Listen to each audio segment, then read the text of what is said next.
3. Quinta e sexta perseguições gerais. 238. A coragem dos crentes. A grande coragem que notamos em Policarpo, Inácio e outros, não se encontrava somente neles. Nem só os cristãos, de longa experiência, ou os homens fortes e valorosos por natureza, mostraram esta resistência no sofrimento, também os tímidos e fracos mostravam igual poder, que tanto se via nas mulheres como nos homens, nas crianças de tenra idade, como nos de idade madura. A força que os tornava vencedores não provinha deles, mas de Deus, por cujo poder eram guardados pela fé. A 1 P 1.5.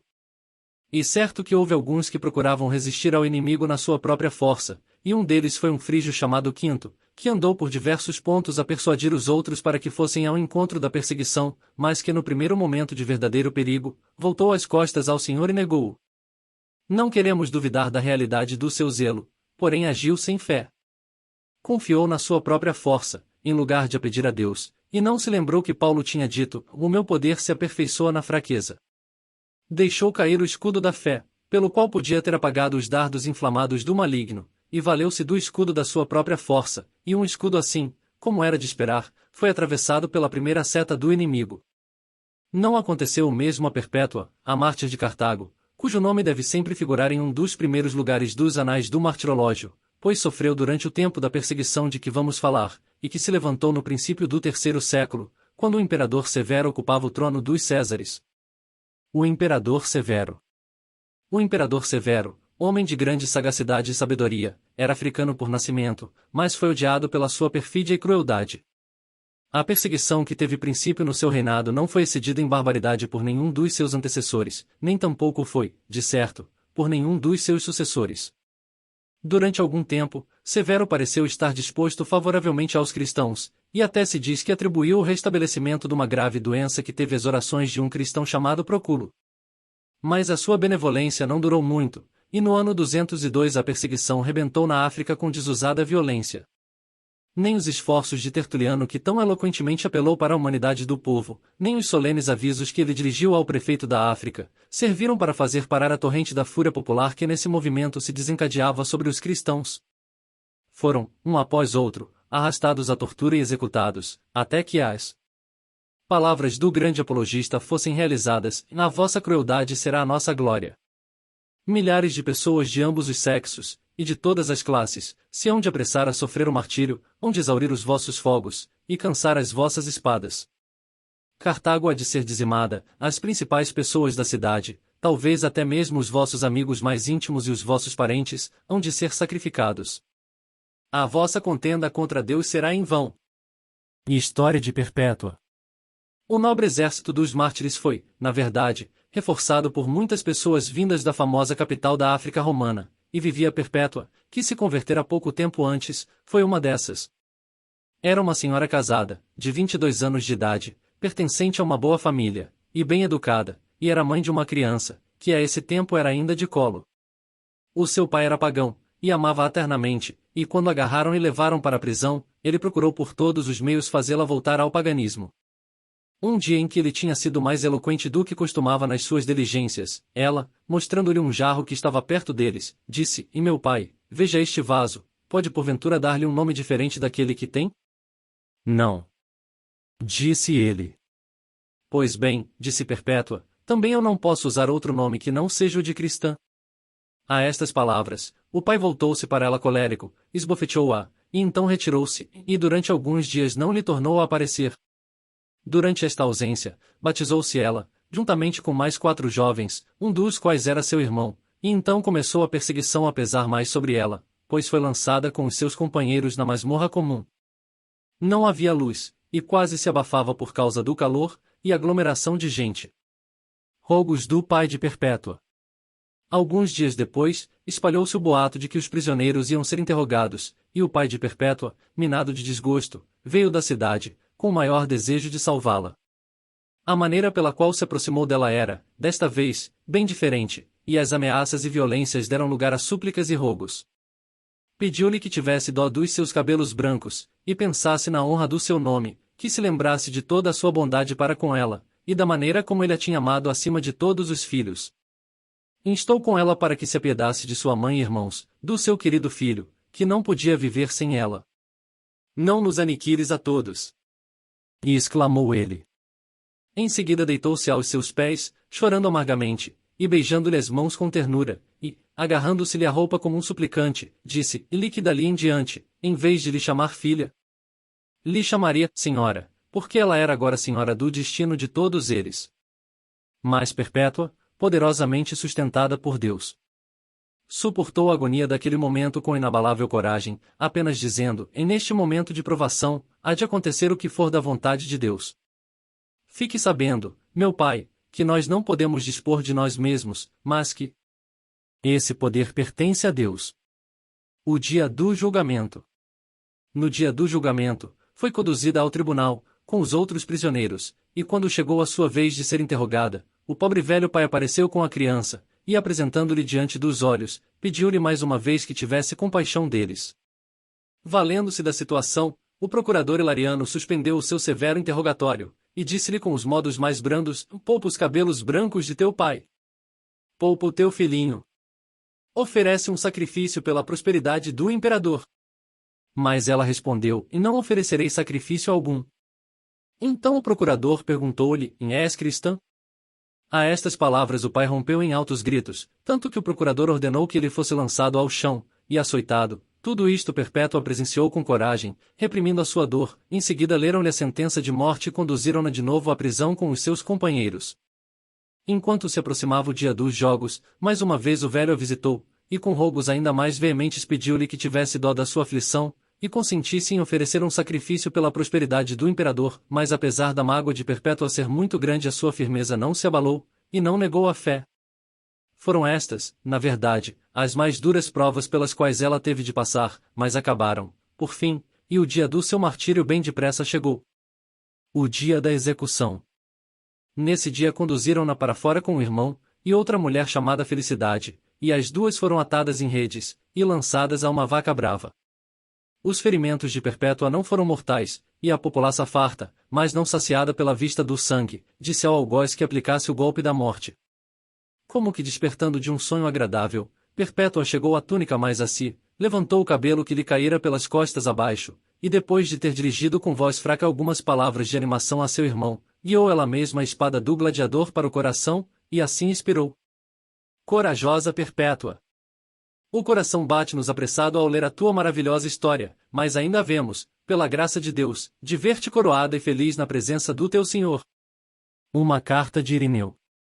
No mesmo ano, a 202 depois de Cristo, morreu Irineu, bispo de Lyon, um amigo sincero das almas, e zeloso defensor da verdade. Resistiu a Vítor, que era então bispo de Roma, homem de muita arrogância e pouca piedade, e escreveu-lhe uma carta sinódica em nome das igrejas galicanas. O seguinte extrato de outra carta que Irineu escreveu a um taurino, cismático de Roma, será sem dúvida lida com interesse.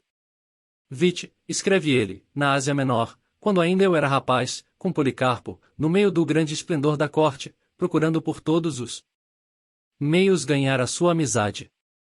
Lembro-me muito melhor dos acontecimentos desse tempo, do que daqueles dos tempos mais recentes. Os estudos da nossa mocidade, desenvolvendo-se a par da nossa inteligência, unem-se de tal modo que eu posso também indicar o próprio sítio onde o bendito Policarpo costumava sentar-se a discursar, e igualmente me lembro das suas entradas, passeios, maneira de viver, a sua forma, as suas conversas com o povo, as suas afáveis entrevistas com João, segundo ele costumava contar-nos, e a sua familiaridade com aqueles que tinham visto o Senhor Jesus. Também me recordo da maneira como costumava contar os discursos desses homens, e as coisas que eles tinham ouvido dizer sobre o Senhor. Tudo o que dizia a respeito aos seus milagres e doutrinas era repetido por Policarpo em conformidade com as Sagradas Escrituras, como tinha ouvido das testemunhas oculares desses fatos. Irineu teve muitas contendas com os falsos ensinadores do seu tempo cujo número ia, infelizmente, aumentando com grande rapidez, e o seu zelo em pouco tempo fez cair sobre ele o ressentimento do imperador. Foi conduzido ao cume de um monte, juntamente com mais alguns cristãos, e tendo-se recusado a oferecer sacrifícios, foi degolado. Os mártires da Alexandria. Assim morreu em Alexandria, Leônidas, homem de sabedoria e alta posição, pai de Orígenes, de quem falaremos mais tarde. Também dois cristãos chamados Sereno, com Heraclides, Héron, e Plutarco, sendo o último um discípulo de Orígenes. Podíamos aumentar a lista com muito mais nomes, mas falta-nos espaço, e sentimos uma bendita satisfação pela ideia de que virá o dia, em que não só havemos de conhecer os seus nomes, mas também os veremos coroados, e sem dúvida teremos doce comunhão com eles. A sexta perseguição geral. A sexta perseguição geral começou quando Traciano Máximo subiu ao trono no ano 235 d.C. e durou 3 anos. Esta perseguição teve por causa imediata uma circunstância muito extraordinária.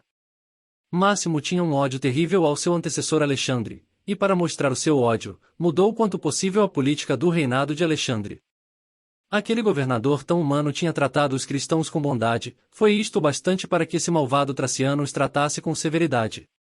O seu primeiro edito apenas ordenava que fossem mortos os homens principais da igreja, mas a sua natureza cruel excitou-se com este ato sanguinário, e bem depressa a este edito se seguiu outro com caráter mais cruel. Durante o seu reinado, os cristãos foram conduzidos ao lugar de suplício sem serem julgados, e muitas vezes os seus corpos eram atirados nas covas, uns para cima dos outros, como cães. Os magistrados não os podiam proteger contra a selvageria da plebe, nem contra a tirania dos opressores, de modo que os seus bens tornaram-se a presa da população e as suas vidas estavam em perigo a todo momento. Mas no meio de tudo isto, ainda se encontravam por toda parte homens e mulheres fiéis à causa do cristianismo, e quanto mais editos o imperador mandava publicar, com mais resplendor brilhavam as luzes que ele em vão procurava apagar.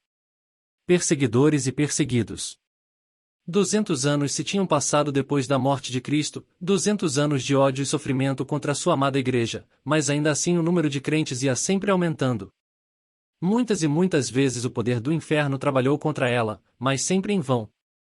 Esta bigorna tinha gastado muitos martelos, e quando o selvagem Traciano subiu ao trono imperial, viu que tinha a vencer as mesmas dificuldades, e a subjugar o mesmo poder misterioso que iludira o mais astucioso e infatigável dos seus antecessores. Na verdade, a igreja prosperou no meio da perseguição, e a semente do evangelho foi espalhada por uma área cada vez maior, e regada com o sangue dos mártires, o fruto foi 100 por 1, apesar de os esforços que se empregaram para aniquilar o cristianismo serem terríveis e variados, atiraram-se contra uma comunidade pacífica, mas nem os editos do imperador, nem a população irada, nem os agoureiros descontentes, nem os filósofos escarnecedores, conseguiram deter o seu desenvolvimento, e ainda menos destruí-la. Fundada sobre a rocha, a igreja ali ficou, como obra de Deus e a maravilha dos homens, com aquela eterna promessa que é a sua forte confiança em as portas do inferno não prevalecerão contra ela. 4. Sétima e oitava perseguições gerais. 238-274. Ao contemplarmos a decadência do Império Romano, há muita coisa que nos faz lembrar a história contemporânea da Igreja de Deus. Roma tinha já passado o auge da sua glória, e infelizmente também dava-se o mesmo com a Igreja quanto ao seu testemunho público aqui no mundo. O reinado de Alexandre Severo. O reinado pacífico de Alexandre Severo fora motivo de maior mal para a causa cristã do que todas as perseguições juntas. No seu tempo, a Igreja, por falta de zelo, começou a sentir-se cansada de estar em santa separação do mundo, e os bispos cristãos, ensoberbecidos pelo seu crescente poder e importância, aceitavam colocações na corte, e começaram a acumular riquezas colossais. Já haviam aparecido em diferentes partes do império alguns templos para o mais ostentoso desenvolvimento da nova religião, e as palavras do Espírito Santo, o Altíssimo não habita em templos feitos pela mão do homem, pareciam estar em grande perigo de serem esquecidas. A bela simplicidade da igreja primitiva estava rapidamente desaparecendo, sendo prejudicialmente substituída pela mão do homem que em tudo se intromete. Paulo, como hábil mestre de obras, pusera o fundamento, mas outros construíram sobre ele edifícios que não prestavam para nada, e o ouro, a prata e as pedras misturaram-se com a madeira, o feno e a palha de uma organização sem vida. Veja-se 1 Cor 3. Foi então que os cristãos começaram a concordar com as filosofias da Grécia e de Roma, e encontraram estímulos para sua fé declinante no misticismo ousado do Egito e da Arábia, e, portanto, ninguém se deve admirar de que, quando uma nova perseguição rebentou, muitos dos crentes verdadeiros desanimaram e manifestaram receios de que Deus os estava tratando conforme os seus pecados. Impelidos por estes receios, e esquecendo a suficiência que se pode encontrar em Cristo, alguns deles negaram a fé ou se tornaram culpados de dissimulação, para assim evitar maior perseguição. Por isso tornaram-se notados pelos irmãos mais fiéis, e quando voltaram, como muitos fizeram, para serem readmitidos à comunhão da igreja, levantou-se um grande debate e houve muitas opiniões diferentes. Alguns queriam readmitir os irmãos culpados, depois da simples confissão do seu erro, outros queriam um procedimento mais severo, e instavam para que a readmissão não lhe fosse concedida tão depressa, enquanto outros, e estes não poucos, declaravam que o ato não tinha desculpas, e recusaram receber os culpados, fosse de que maneira fosse. A esta última opinião deu-se o nome de heresia de Novaciano por ser ele o seu autor. Quando ele e os seus amigos fizeram prevalecer as suas opiniões, seguiram-se os mais tristes resultados, por isso que muitos dos verdadeiros filhos de Deus, impossibilitados de desfrutar mais comunhão com seus irmãos, foram invadidos por uma tristeza terrível, morrendo de remorsos. Reinado de Décio. Décio ocupava o trono nesta ocasião, e a maneira implacável como perseguiu os cristãos deu-lhe um lugar pouco invejável ao lado do grande exemplar da crueldade imperial, Nero. Décio observava com inveja o poder crescente dos cristãos, e determinou reprimi-lo. Via as igrejas cheias de prosélitos enquanto os templos pagãos estavam desertos, e isto, na sua opinião, era um insulto à religião nacional, que não podia passar despercebido. Por consequência, mandou publicar editos por toda a parte, e atiçou mais uma vez o fogo quase apagado da perseguição.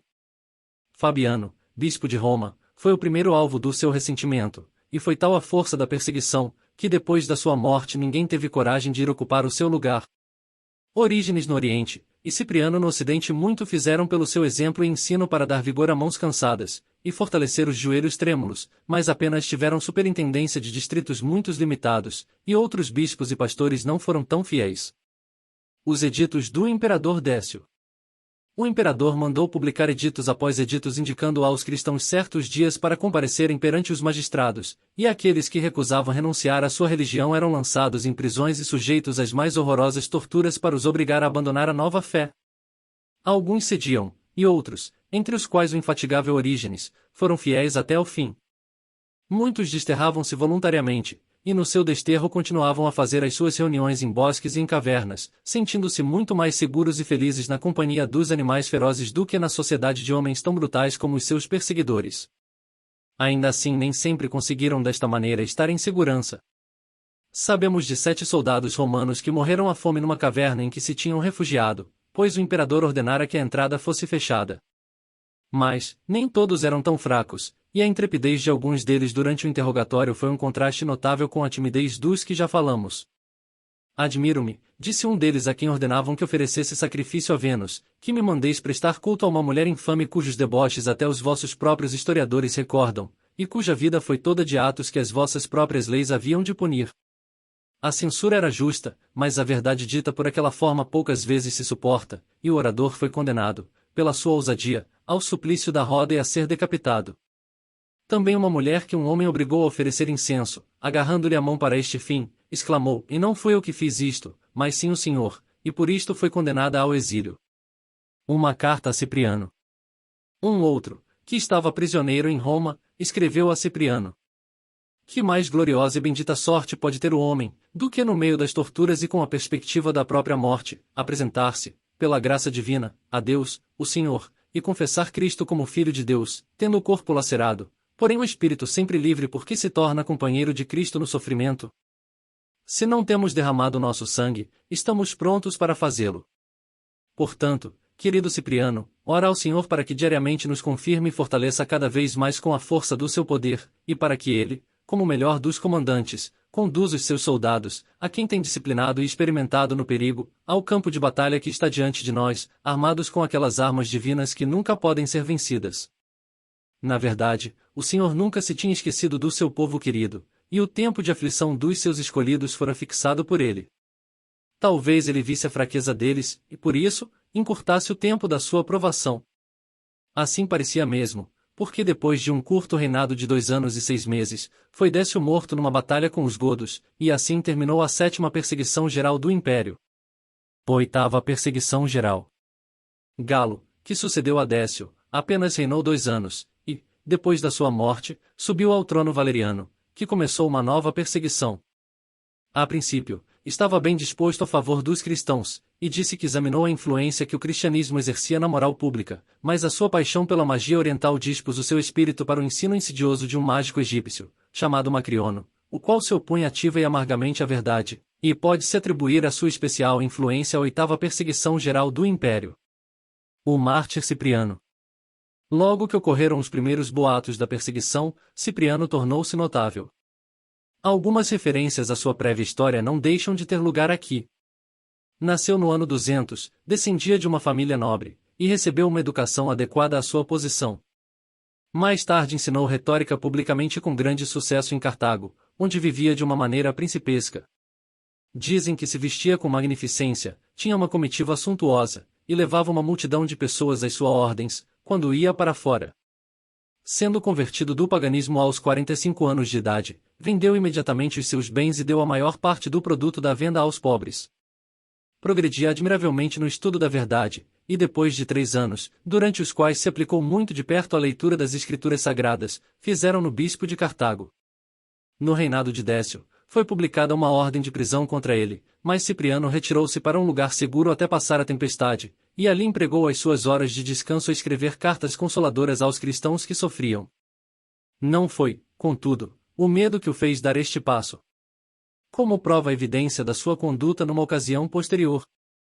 Acabará de voltar para Cartago no princípio do reinado de Valeriano, quando rebentou a peste naquela cidade, e nessa ocasião pôde ele prestar valioso auxílio aos que sofriam. Exortava os cristãos a que esquecessem as injúrias que tinham sofrido, e manifestassem as graças do Evangelho, tratando, não só dos seus próprios irmãos, como também dos seus inimigos que se achassem atacados da peste. Responderam à exortação com a melhor boa vontade, e foram tratar das doentes alegremente. Quando no reinado de Valeriano a perseguição rebentou, Cipriano não tornou a fugir. Foi, por isso, preso por ordem do procônsul, e desterrado, mas tornou depois a ser chamado por mandado de um novo procônsul. Contudo, este chamamento foi simplesmente para que fosse julgado mais uma vez, e surdo aos rogos sinceros dos seus irmãos, que estavam com ele para que se escondesse até a perseguição ter passado, consentiu que o prendessem de novo. No dia seguinte à sua prisão, teve lugar o julgamento, e o primeiro senador de Cartago foi conduzido, por uma grande guarda, ao palácio do procônsul. Foi uma cena digna de se ver, e todos os habitantes da cidade saíram para a rua para presenciar. O interrogatório foi curto, e de ambos os lados se trocaram poucas mais decisivas palavras. És tu Tácio Cipriano, o bispo de tantos homens ímpios? Sou eu mesmo. Pois bem, o mais sagrado dos imperadores ordena-te que ofereças sacrifício. Não ofereço sacrifício algum. Pensa bem, disse o procônsul. Executai as vossas ordens, o caso não admite considerações, respondeu Cipriano. O procônsul então proferiu a sentença, concluindo com estas palavras: deves expiar o teu crime com o teu sangue. Cipriano exclamou: louvado seja Deus! E nesta alegre disposição de espírito foi pouco depois conduzido a um campo vizinho, e ali decapitado. Cirilo, um jovem mártir. Até as próprias crianças não foram isentas dessa perseguição, e muitas, pela graça divina, testemunharam uma boa confissão. Cirilo de Alexandria, um rapaz de tenros anos, foi um destes, e a realidade da sua fé era tal, que nem ameaças nem bofetadas foram capazes de o abalar, nem mesmo a perspectiva de uma morte lenta e dolorosa. Foi insultado por crianças de sua idade, e até o pai o expulsou de casa por ele não querer renunciar à sua fé e reconhecer o imperador como Deus. A sua conduta na presença do magistrado foi igualmente interessante e conscienciosa. Rapaz, disse-lhe o bondoso pagão, estou pronto a perdoar-te, e a consentir que teu pai te leve outra vez para casa, e podes mais tarde herdar os seus bens, para isso basta que tenhas juízo e olhes pelos teus próprios interesses. Mas ele recusou com firmeza. Estou pronto a sofrer, disse ele, e Deus há de levar-me para o céu. Não me importo de ter sido expulso de casa, e hei de ter um lar melhor. Não tenho medo de morrer, a morte vai apenas conduzir-me a uma vida melhor. Como o governador não pudesse persuadi-lo a que se retratasse. Disse aos oficiais que o levassem. Para o poste e lhe mostrassem a palha e o feixe de lenha, esperando que isso o intimidasse, mas o rapaz resistiu à prova, e não manifestou sintoma algum de medo. O bom pastor conservou-se muito próximo da sua ovelha atribulada, e não consentiu que o temor entrasse no seu coração, e o povo só pôde chorar e maravilhar-se. Quando voltou à presença do governador e este lhe perguntou: estás agora resolvido a mudar de ideia? Ele respondeu com intrepidez: o vosso fogo e a vossa espada não me podem molestar, vou para um lar mais feliz, queimai-me depressa, para que eu chegue lá mais cedo, e vendo lágrimas nos olhos de muitos espectadores, disse: deveis estar contentes, e de certo estaríeis, se conhecesseis a cidade para onde vou. Depois disto foi novamente conduzido ao poste e ali amarrado, e puseram os cavacos e a palha em volta dele, e acenderam-nos. Mas os sofrimentos da criança bem depressa cessaram, e antes de o fumo da fogueira se dissipar completamente, já ele estava além do alcance do martírio e daquela terrível prova, e tinha entrado no lar melhor de que ele falará. Martírio de Lourenço. Um diácono da igreja em Roma, chamado Lourenço, foi outro mártir desta perseguição. Sendo chamado para dar contas ao imperador dos tesouros da igreja, reuniu alguns dos pobres mais velhos e desamparados, e apresentou-os ao magistrado, dizendo: Eis aqui os tesouros da igreja. Zangado e contrariado com estas palavras, o magistrado entregou-o aos algozes, que lhe bateram com varões de ferro, deslocando-lhe os membros, e por fim estenderam-no numas grelhas e o assaram lentamente. Morte do imperador Valeriano. Valeriano, contudo, foi feito prisioneiro por Sapor, rei dos persas, depois de ter administrado os negócios do império por espaço de 4 anos, e isto pôs fim a esta perseguição. A igreja teve sossego durante perto de 15 anos, findos os quais se tornou a manifestar o incansável ódio dos homens pelo evangelho, e uma nova perseguição geral rebentou. No reinado de Aureliano. A perseguição que começou no reinado de Aureliano durou apenas alguns meses, porque os atos sanguinários que ele praticara não tinham ainda alcançado os limites do seu domínio quando a mão do assassino o prostrou. A tempestade parecia realmente aproximar-se com rapidez e o horizonte tornou-se negro e carregado por algum tempo, mas depois de alguns trovões que anunciavam um temporal, as nuvens espalharam-se sem descarregarem, e os cristãos puderam outra vez respirar livremente. Mas se há pouco que dizer a respeito de perseguição, as memórias daquele tempo referentes à igreja estão cheias de tristes interesses. Foi durante o reinado de Aureliano que os cristãos pediram o arbítrio do poder civil para os negócios da igreja, e isto, de mais a mais, num caso de disciplina importante. No tempo dos apóstolos tinham eles pedido o auxílio de magistrados para regularem algumas questões particulares, e por esse motivo foram asperamente censurados por Paulo, a 1:6, mas que teria este dito agora, vendo que se apelava para o poder civil para decidir uma questão que afetava de uma maneira tão solene as verdades fundamentais da religião cristã? Paulo de Samosata. Paulo de Samosata, um pagão ímpio e vão, o qual por meios incompreensíveis alcançou o título de bispo de Antioquia, espalhou uma heresia abominável a respeito da pessoa do Senhor Jesus. O seu ensinamento excitou, nessa ocasião, a atenção dos cristãos em toda a parte oriental do império e foi convocado um conselho para averiguar o caso. Reuniram-se em Antioquia pastores e bispos que vinham de toda a parte, e depois de investigarem com o máximo cuidado, decidiram unanimemente expulsar dentre eles aquele homem ímpio. Teria sido uma felicidade para a igreja se o caso terminasse aqui, mas não sucedeu assim.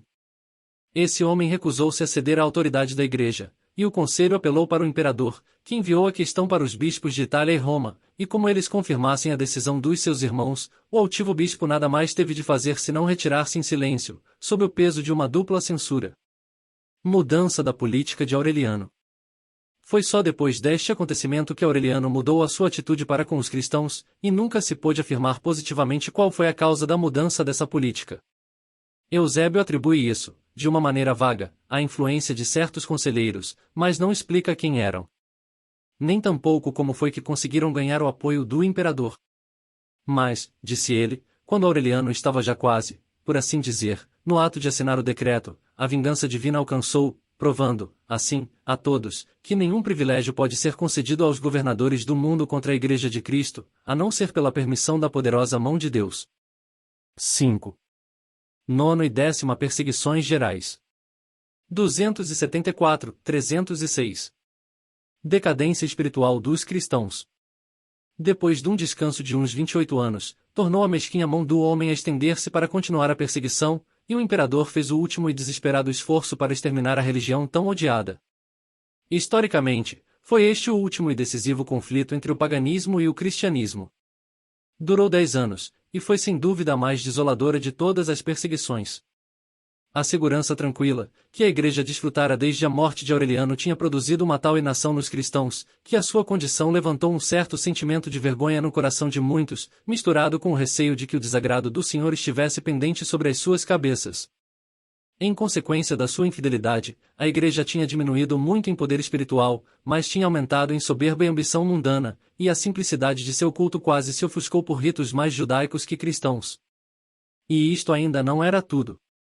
Muitos empregavam os seus dons espirituais em ostentação em vez de os empregarem em edificação, e aqueles que tinham o privilégio de poder alimentar o rebanho de Deus, descuravam o seu encargo sagrado e ocupavam-se na acumulação de riquezas.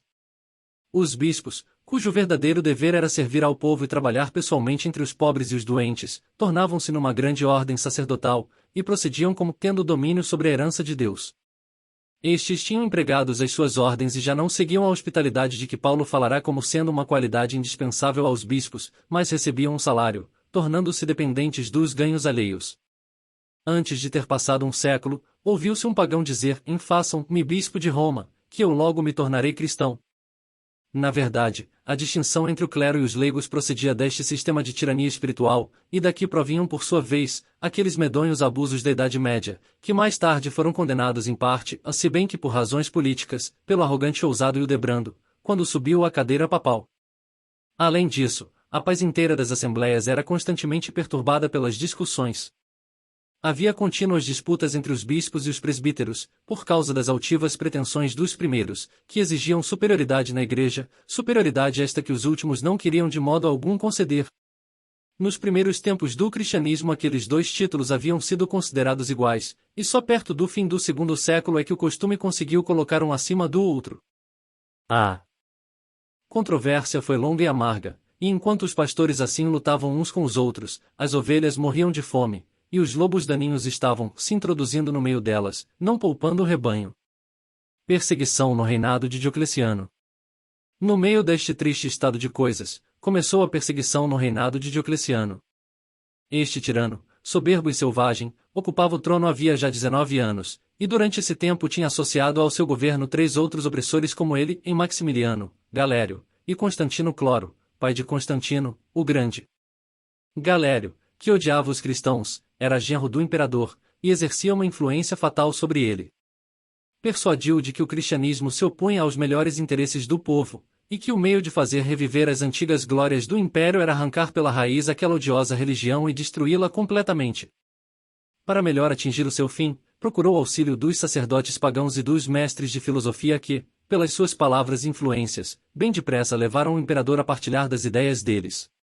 Publicaram-se então 4 editos ao todo, o primeiro, ordenando a destruição de todas as igrejas e dos escritos sagrados, edito este sem dúvida instigado pelos filósofos, segundo, determinando que todos os que pertencessem às ordens clericais fossem presos, o terceiro, declarando que nenhum seria solto a não ser que consentisse em oferecer sacrifício, e o quarto mandando que todos os cristãos em qualquer condição em toda parte do império, oferecessem sacrifício e voltassem a adorar os deuses, sob pena de morte em caso de recusa. Logo que o primeiro edito apareceu em Nicomédia, a nova capital do império, foi rasgado por um cristão indignado. No lugar dele deixou estas palavras de desprezo: são estas as vitórias dos imperadores sobre os godos. Este ato de zelo custou-lhe bastante caro, pois sofreu as torturas que lhe infligiram, foi queimado vivo num fogo lento. Tendo rebentado uma conflagração no palácio do imperador, acusaram os cristãos do ato, e por isso aumentou a violência da perseguição. Em menos de 14 dias, o palácio estava outra vez em chamas, e a cólera de Diocleciano, que já então estava muito inquieto, tornou-se terrível. Os oficiais da casa imperial, e todos quantos moravam no palácio, foram expostos às mais cruéis torturas.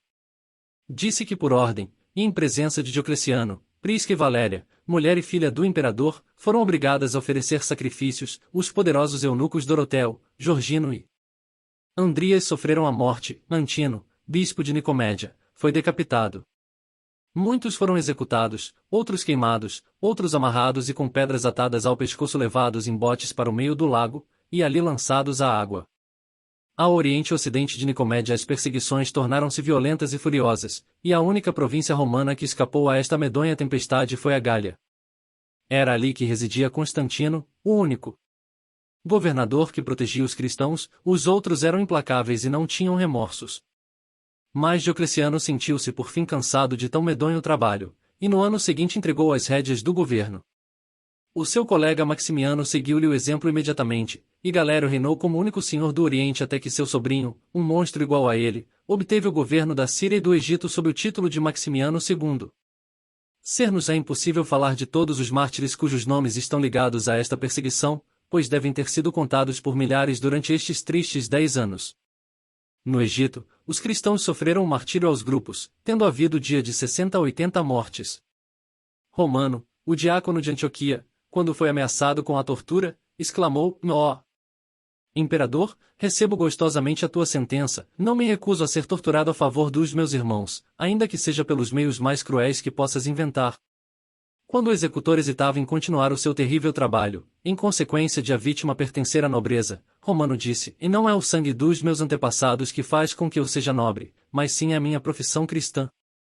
Depois de ter recebido muitas feridas no rosto, exclamou: agradeço-te, capitão, por me teres aberto tantas bocas pelas quais eu possa pregar o meu Senhor e Salvador Jesus Cristo. Mais mártires. Outro a quem perguntaram durante o seu interrogatório: por que é que conservas as escrituras que são proibidas pelo imperador? Respondeu: porque sou cristão. Nas escrituras está a vida eterna, e quem as despreza perde essa vida eterna. Uma menina de 13 anos, filha de um fidalgo de emérita, dava louvores a Deus no meio das torturas, dizendo: ó Senhor, eu não te esquecerei. Que boa coisa é para aqueles que se lembram dos teus triunfos, ó Cristo, e que atingem estas altas dignidades. Outra também, uma senhora rica chamada Julieta, enquanto as chamas a envolviam, exclamava: ó minhas irmãs, abandonai a vida que gastais nas trevas, e amai a Cristo, o meu Deus, meu Redentor, meu Consolador, e que é a verdadeira luz do mundo.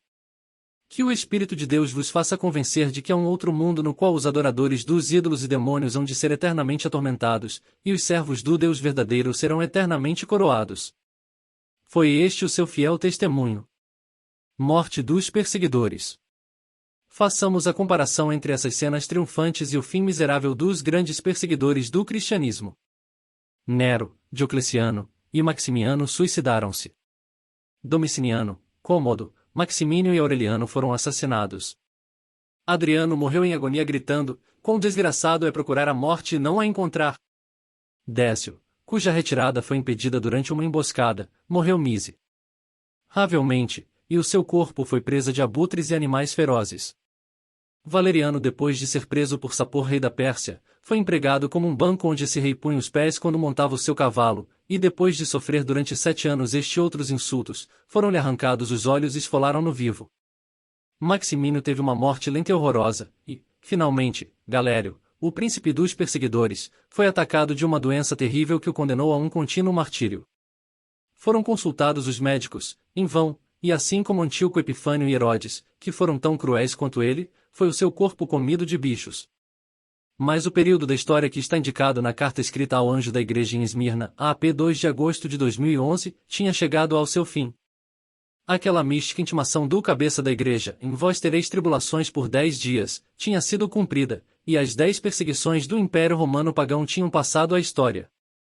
A 10ª durou 10 anos, mas mesmo essa acabou, e então o período que corresponde ao tempo indicado na carta dirigida ao anjo da igreja em Pérgamo, AP 2 de dezembro de 2017, quando o leão se tornou em serpente e os adversários de fora deram lugar aos sedutores de dentro, começou, em Constantino, o Grande, de quem fala a história, tinha subido ao trono.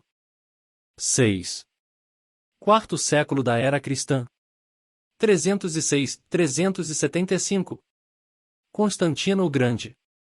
A subida ao trono de Constantino, o Grande, marca uma nova era na história da Igreja e por isso é conveniente examinar rapidamente a sua carreira pública.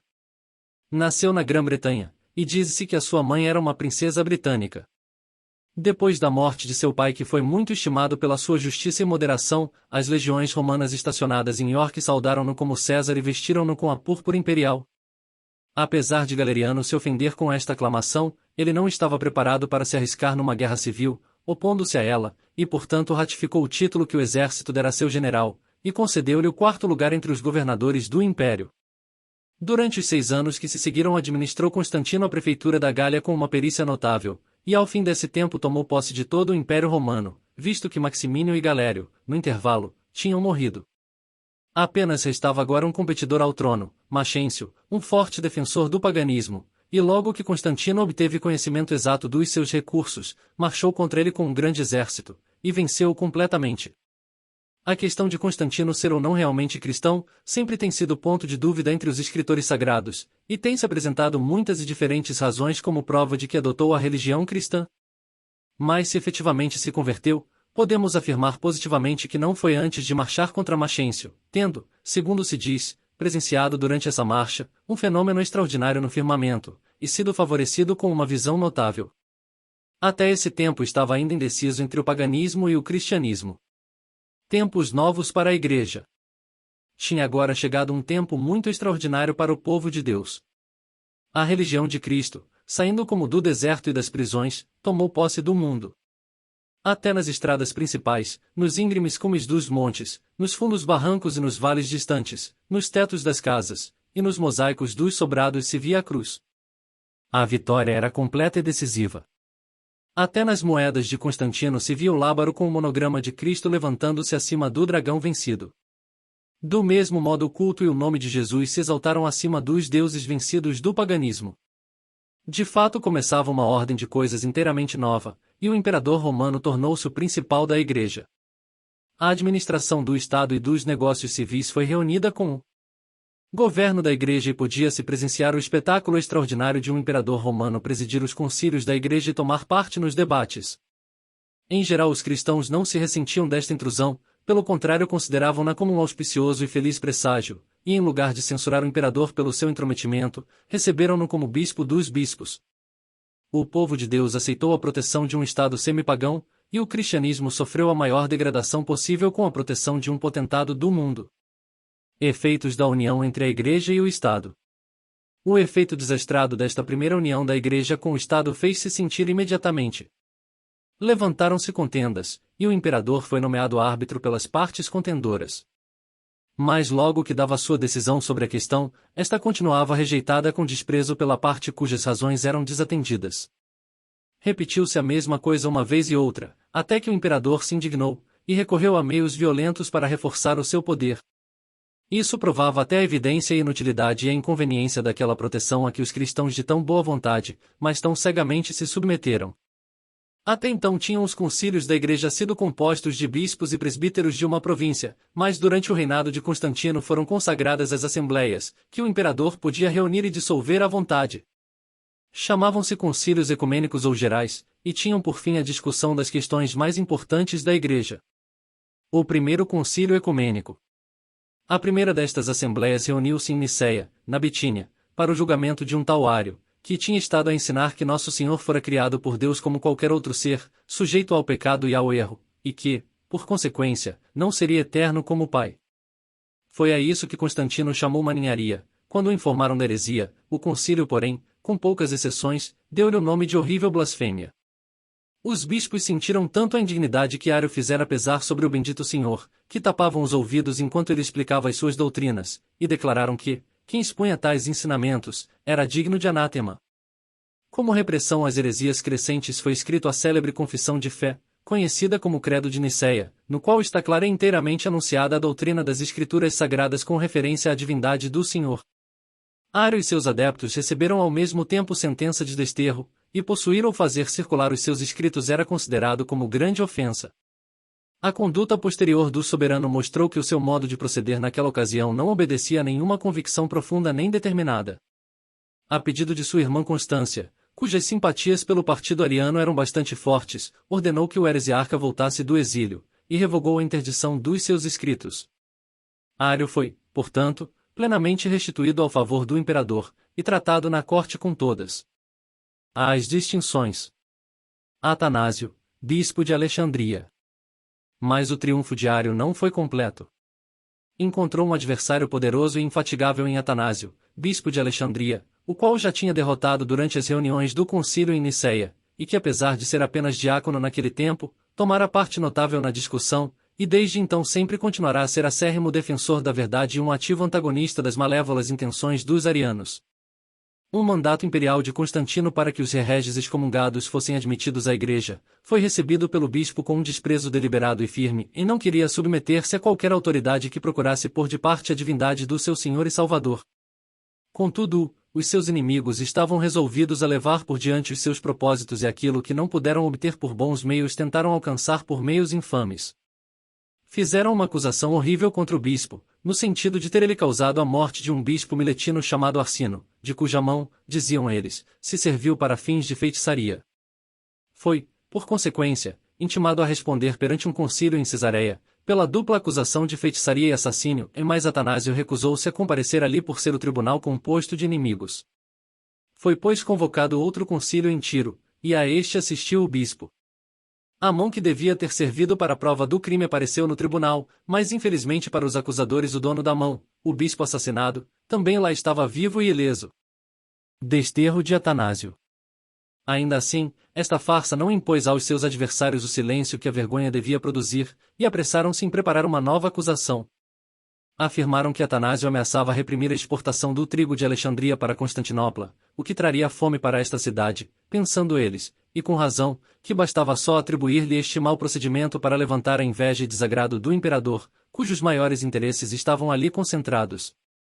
Os seus planos tiveram bom êxito. Com esta simples acusação, pois a verdade dela nunca foi provada, obtiveram uma sentença de desterro, e Atanásio foi mandado para Treves, no Reno, onde se conservou 2 anos e 4 meses. Morte de Ario. Mas o desterro do bispo fiel não assegurou os resultados pelos quais o partido de Ario estava a combater. Os cristãos de Alexandria também tinham sido muito bem instruídos nas verdades das Escrituras Sagradas, e conservavam-nas com tal amor, que não as abandonaram depois do seu ensinador partir. Não queriam ligar-se a compromisso algum e até mesmo quando Ario subscreveu uma fé ortodoxa, o novo bispo, um velho servo de Deus chamado Alexandre, duvidou da sua sinceridade, e não quis aceitar a sua retratação. Constantino teve de intervir novamente neste caso, e, mandando chamar o bispo, insistiu para que Ario fosse recebido em comunhão no dia seguinte. Muitos viram nisto uma crise nos negócios da igreja, e os cristãos de Alexandria esperavam pelo resultado com muita ansiedade. Alexandre sentiu a sua fraqueza, e pensamentos inquietadores lhe assaltaram o espírito, entrou na igreja e apresentou seu caso diante do Senhor. A oração era o seu último recurso, mas não foi um recurso vão nem estéril. Os arianos já exultavam, e enquanto o bispo estava de joelhos diante do altar levaram eles o seu chefe em triunfo pelas ruas. De repente cessaram as ovações. Ario entrará em uma casa particular e ninguém parecia saber para quê. Todos esperavam, e se admiravam, mas esperavam em vão. O homem, cujo regresso aguardavam, tinha se retirado dos seus olhares para nunca mais aparecer. Teve a mesma sorte de Judas, e o grande herético estava morto. Atanásio disse mais tarde que a morte de Ario era uma refutação suficiente da sua heresia. Morte de Constantino, o Grande. Constantino não sobreviveu muito tempo a este acontecimento. Morreu em 337 d.C. com 64 anos de idade, tendo reinado quase 31 anos.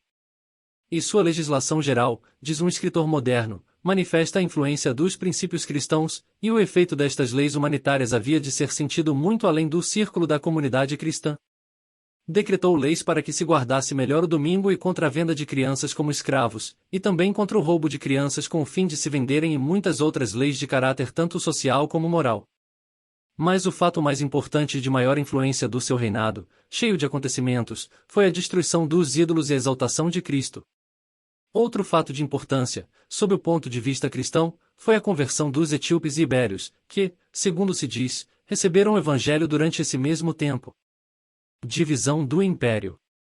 O Império estava agora dividido entre os 3 filhos de Constantino, o Grande, ficando Constantino com a Gália, Espanha e a Bretanha, Constâncio com as províncias asiáticas, e Constante, com a Itália e a África.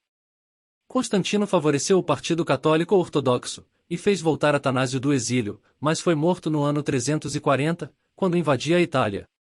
Constante, que tomou posse dos seus domínios, também seguia a causa dos católicos e foi amigo de Atanásio, porém Constâncio e toda a sua corte tomaram o partido dos arianos. Uma guerra religiosa. Começou então uma guerra religiosa entre os 2 irmãos, e como geralmente acontece nas guerras religiosas, foi esta também notável pela crueldade e injustiça de ambos os lados. Entretanto, Atanásio foi novamente degradado, pelos esforços de Constâncio e dos bispos arianos, e Gregório de Capadócia, homem de caráter violento, foi colocado à força no seu lugar. Este procedimento iníquo deu ocasião a desordens e a cenas violentas, e tiveram de pedir auxílio à tropa para manter o bispo intruso na colocação que lhe tinham dado. Foram depois convocados muitos e vários concílios, e publicados 5 credos diferentes, em outros tantos anos, mas parece que com pouco resultado. Em todos estes concílios foi sempre confirmado a ortodoxia de Atanásio, porém não fizeram justiça ao velho bispo enquanto Gregório viveu. Mas depois da morte deste foi reintegrado no seu lugar com grande alegria de todos aqueles que apreciavam a verdade e se agarravam à boa doutrina. Morte de Constante.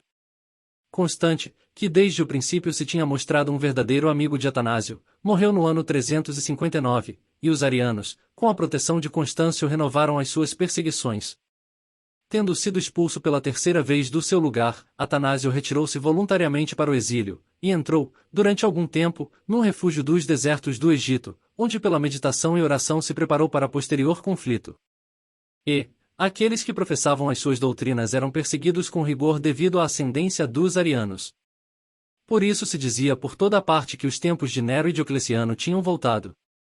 Morte de Constâncio. Constâncio morreu no ano de 361, e teve por sucessor Juliano, que tornou a chamar os bispos desterrados por Constâncio, mas não foi de certo por simpatia pelas suas doutrinas, porque ele pouco depois caiu no paganismo, e distinguiu-se tanto pelos seus esforços em restaurar a idolatria, que mereceu o nome de Juliano, o apóstata. Afirmou que o julgamento de Deus sobre os judeus, como estavam preditos nos evangelhos e em outras partes, era uma fábula, e fez uma ímpia tentativa de provar a sua afirmativa, mandando uma expedição à Palestina para reconstruir o templo. Mas os seus planos frustraram-se de uma maneira milagrosa. Diz a tradição que saíam da terra línguas de fogo, fazendo ura-barulho medonho, o que fez afastar os operários daquele lugar cheios de terror. Abandonaram portanto o trabalho, e as intenções ímpias de Juliano não vingaram. O mártir Basílio. Durante o reinado deste imperador, um cristão chamado Basílio tornou-se notável pelas suas denúncias destemidas do arianismo e da idolatria. O bispo ariano de Constantinopla ordenou-lhe que desistisse de pregar, mas Basílio continuou apesar da ordem recebida. Afirmava ele que recebia ordens do Senhor e não dos homens. O bispo então denunciou-o como perturbador da ordem pública, mas o imperador, a quem a denúncia era dirigida, se estava preparando nessa ocasião para uma expedição à Pérsia e não prestou a mínima atenção a esta acusação. Contudo, mais tarde, o zelo de Basílio contra o paganismo fez cair sobre ele a indignação dos pagãos e foi levado à presença de Saturnino, governador de Ancira, que o mandou para o cavalete. A sua firmeza e paciência durante a tortura foi a admiração de todos quantos o viram, e foram imediatamente contar isto ao imperador. O interesse deste não se excitou menos do que a admiração dos seus súditos, e deu ordem para que o prisioneiro fosse trazido à sua presença.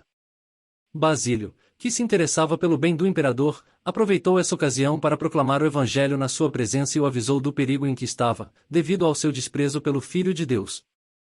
A censura, aplicada com tanta fidelidade, não deu, infelizmente, bom resultado. Juliano recebeu-o com desprezo, e mostrou o ódio que tinha a religião cristã pela maneira com que tratou o ministro dela.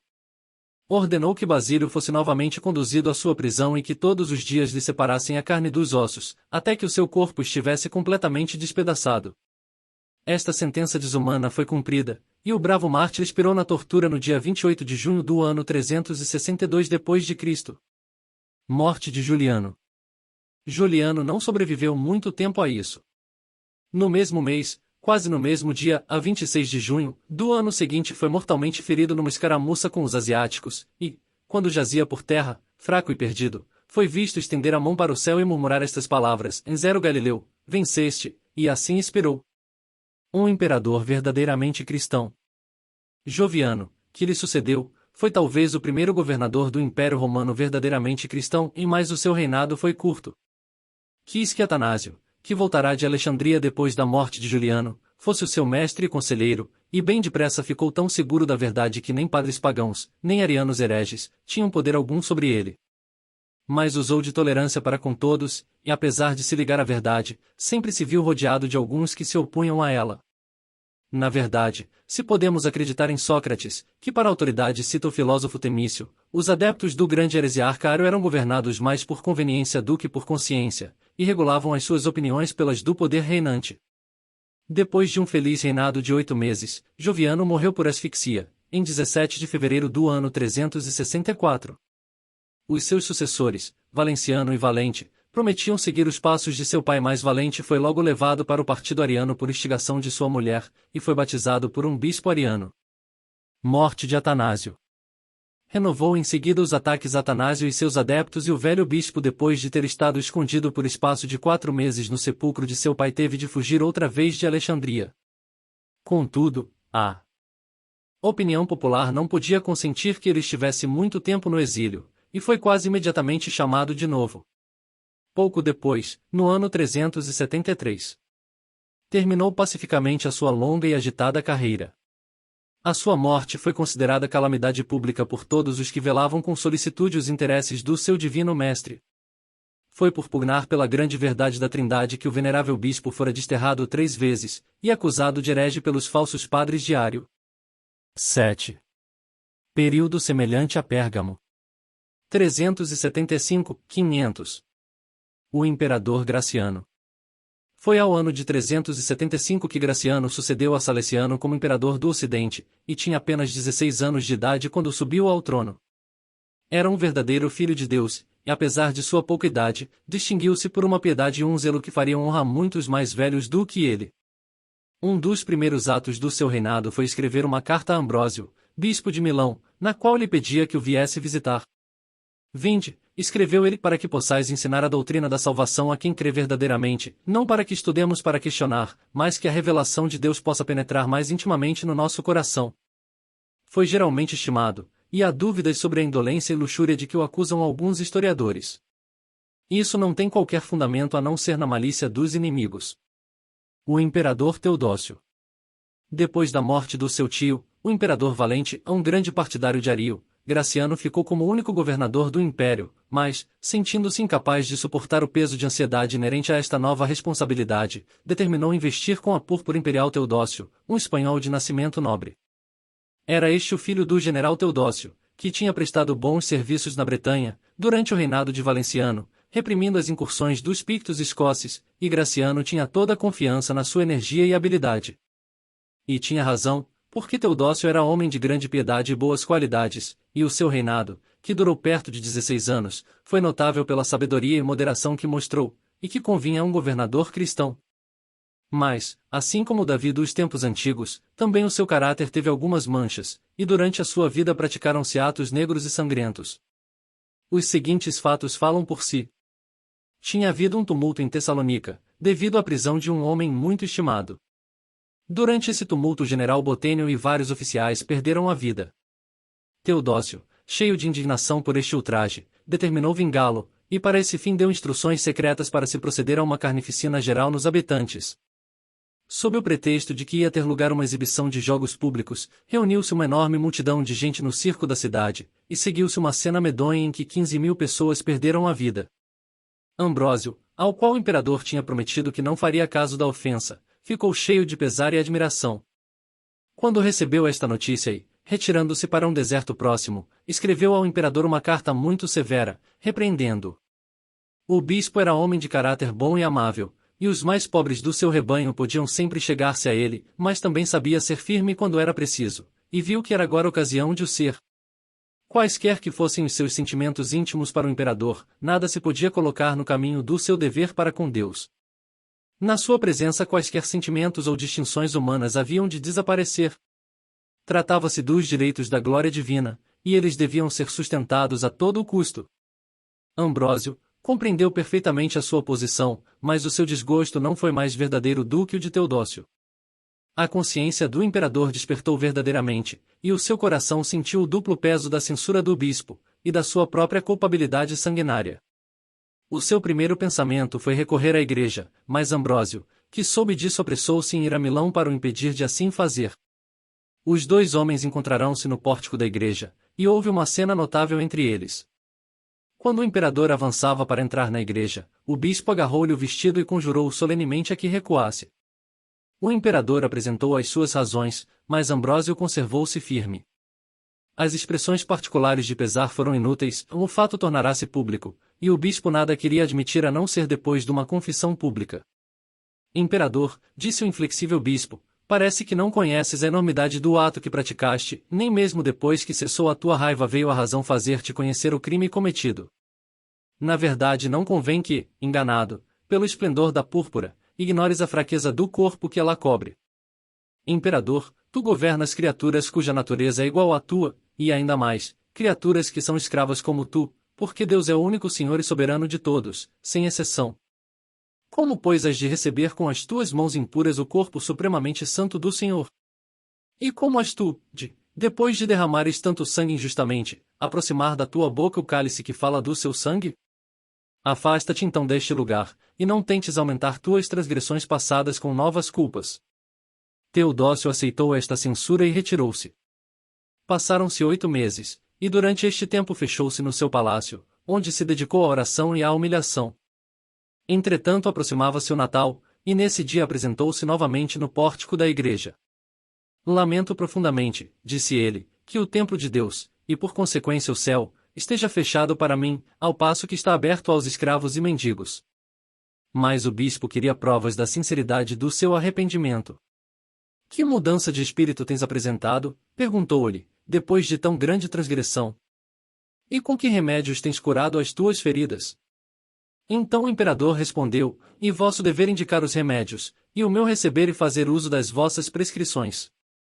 Nesse caso faz uma lei, replicou Ambrósio, pela qual todos aqueles que têm a seu cargo fazer cumprir as ordens imperiais, adiem por espaço de 30 dias o castigo dos que tenham sido condenados à morte, para que, este intervalo, dê tempo a